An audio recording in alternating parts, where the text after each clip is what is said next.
তাহলে তো আমি যদি কালকে যদি সেই টাইমটা না পৌঁছাতাম তাহলে তো আগুনটা তো চালের অবধি পৌঁছে যেত, আর চালের অবধি আগুনটা পৌঁছে গেলে তখন ছেলেপিলে সবাই মরে যেত।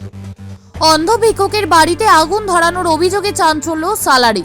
সালার থানার হাটপিলখুন্ডি গ্রামে এক অন্ধ ভিক্ষুকের বাড়িতে আগুন ধরিয়ে দেওয়ার অভিযোগে চাঞ্চল্য ছড়ালো। শনিবার রাতে কেউ বা কারা এই আগুন ধরিয়ে দেয় বলে অভিযোগ। অল্পের জন্য রক্ষা পায় তার গোটা পরিবার। এই ঘটনার পর সালার থানার পুলিশ পৌঁছে ঘটনা তদন্ত করেছে। স্থানীয় সূত্রে জানা গিয়েছে, ওই গ্রামে জন্মান্ধ যুবক সানোয়ার শেখ ট্রেনে ভিক্ষাবৃত্তি করে সংসার চালান। বাড়িতে স্ত্রী ছাড়াও 3 সন্তান রয়েছে। বাড়ি বলতে পলিথিন দেওয়া ছিটে পড়া 2টি ঘর। এদিন রাত 9টা নাগাদ বাড়ি ফেরেন সানোয়ার। তিনি বলেন, ট্রেন থেকে নেমে আমি একাই বাড়ি ফিরি। এদিন রাতে বাড়ি ঢোকার সময় বুঝতে পারি আমার হাতে ও মাথায় আগুনের টুকরো পড়ছে। ঘরের ভেতরে স্ত্রী ও সন্তানরা ঘুমোচ্ছিল। সেই সময় স্ত্রীকে চিৎকার করে ডাকি। স্ত্রী জানায়, সবেমাত্র কেউ বা কারা বাড়িতে আগুন ধরিয়ে দিয়েছে। এরপর স্ত্রী ও সন্তানরা কোনো মতে বালতি করে জল এনে আগুন নেভায়। তিনি অভিযোগ করে বলেন, আমার সঙ্গে পাড়ার অনেকের শত্রুতা রয়েছে। যুবকের স্ত্রী নাজমা খাতুন বলেন, এই আগুন লাগিয়ে দেওয়া ছাড়া অন্য কিছু হতে পারে না। সঠিক সময় জানতে না পারলে বড় বিপদ হয়ে যেত। ঘটনার তদন্ত শুরু করেছেন সালার থানার পুলিশ। কালকে ধরেন আমার মেয়ে ছেলে গেছিলো কাটোয়া ডাক্তার দেখাতে, ঠিক আছে। এবার ধরেন বাড়ি চলে এসেছে সন্ধ্যা 6টার সময়। বাড়ি এসে মানে ঘরে শুয়ে পড়েছে, শরীর খারাপ তো শুয়ে পড়েছিল। এবার আমি ট্রেন থেকে নামলাম কালকে 8টা সাড়ে 8টা দিকে হবে। আপনি কি করেন? আমি ট্রেনে ভিক্ষা করি, দিয়ে ঠিক আছে। সাড়ে 8টার দিকে যখন নামলাম তখন আমি বাড়িতে ফোন করলাম যে ঘুমিয়ে গিয়েছে। তা আমি আন্দাজে আস্তে আস্তে আসলাম বাড়ি। এবার বাড়ি যখন আসলাম তখন মানে বাড়ির ঢুকবো কিরকম দেখছি মানে যেরকম মশা মাছির শব্দ হয় সেরকম শব্দ হচ্ছে, মশা মাছির মতন মরার মতন। আমি মনে করছি যে আমি কি ভুল জায়গায় চলে আসলাম। তারপর যখন এই এই এই ধারে যখন চলে আসলাম তখন দেখছি না, তো আমার বেড়াই এটা। তখন আমি বেড়া ধরে ধরে আস্তে আস্তে মানে তাহলে আমার বেড়ায় আমি চলে আসলাম আস্তে আস্তে, বুঝলেন।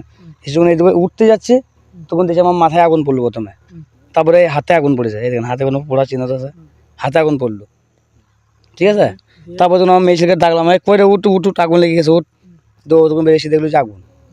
তারপরে যখন আগুন পানি দিয়ে কোনো রকম করে নেমানো হলো, নেমানো হওয়ার পর যখন চিৎকার চাচামেচি করলো তখনই পাড়ার লোক নেমানো পরে আসলো। কি আগুন কি কেউ লাগিয়ে দিয়েছে? এটা লাগিয়ে দেয়। হ্যাঁ, কালকে রাত্রেবেলায় পুলিশ এসেছিলো, আমি কমপ্লেন করে আসলাম। দিয়ে 12টা দিকে এসে ওরা তদন্ত করে গেল। ওরা বললো বেশ ঠিক আছে। আপনার হাতও পুড়ে গেছে তো? হ্যাঁ, আমার হাতটা পুড়ে গেছে।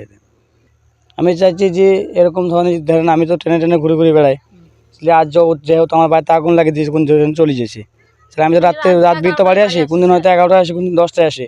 তাহলে হয়তো আমার বাড়ির মেয়ে ছেলেকে মেরে ফেলে দিয়েছে তো পারে। আর 3টে বাচ্চা আছে, তাই না, সব 3টে তো শিশু। তাহলে তো আমি যদি কালকে যদি সেই টাইমটা না পৌঁছাতাম তাহলে তো আগুনটা তো চালের অবধি পৌঁছে যেত, আর চালের অবধি আগুনটা পৌঁছে গেলে তখন ছেলেপিলে সবাই মরে যেত। আমি যে পানি টিপিসাই দিয়ে আমি সেই আগুন পানিতে আমি নিভিয়েছি, আমার স্বামী নিভাইতে পারেনি, আমি নিভিয়েছি। আপনি কিভাবে জানলেন? আমি আমার স্বামী যখন ডাকলো যে উঠো ওঠো ঘুম থেকে, দিয়ে তখন আমি তাও বুঝতে পারিনি, আমি ঘরের ভিতরে দরজা লাগিয়ে শুয়েছিলাম। দিয়ে তারপর আমাকে বললো উঠো ওঠো, তাই বলে আমার ডেলি আসে, এসে ওরকম করে ডেকে আমি তখন উঠি। দিয়ে কালকে হঠাৎ অমন করে আমাকে ডেকেছে, আমি বলছি ও তাহলে এমনি বাড়ি এসছে, তাই সেই কারণে ডাকছি। দিয়ে কতক্ষণ পর আমি তাও 2 মিনিট পর বেরিয়েছি। 2 মিনিট পর বেরোনোর পর তারপর দেখছি যে আমাকে বলছি যে আমার আগুন ধরে গেছে, আমি হাত ফাত পুড়ি মরে গেলাম, তুমি উঠবা না, এই বলে আমি বেরিয়ে এসেছি ঘর থেকে। দিয়ে বেরিয়ে এসে আমার 3 বন্ডিল পানি আঁকাবাকি করে টিপে আমি ঘরে গোটা ইতে দিলাম। দিয়ে ঢেলে নিবিয়ে তখন আমি কান্দাকাটি করলাম, চিল্লালাম, খুব ধর আমি চিল্লাইছি। তারপরে পাড়ার লোক এসে দাঁড়াইছি। ওই তিরপলটা গোটা পুড়ি গেছে, খুঁটি বাঁশ কাবাড়িগুলো পুড়িছে, কাপড় চুপুর ছিল কটা পুড়িয়ে গেছে।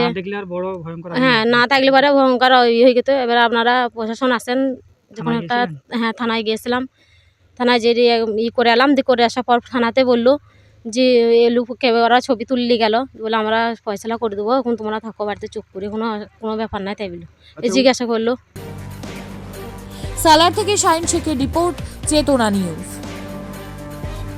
হলমার্ক সোনার গহনার বিপুল সম্ভার নিয়ে এলো জীবন্তীর সাকিব জুয়েলার্স। এখানে পাবেন দুর্দান্ত অফার। সোনার গহনার বিশ্বস্ত প্রতিষ্ঠান Jibonti Sakib jewellers and makers. একাধিক আকর্ষণীয় সোনার গহনার নকশা নিয়ে হাজির সাকিব জুয়েলার্স।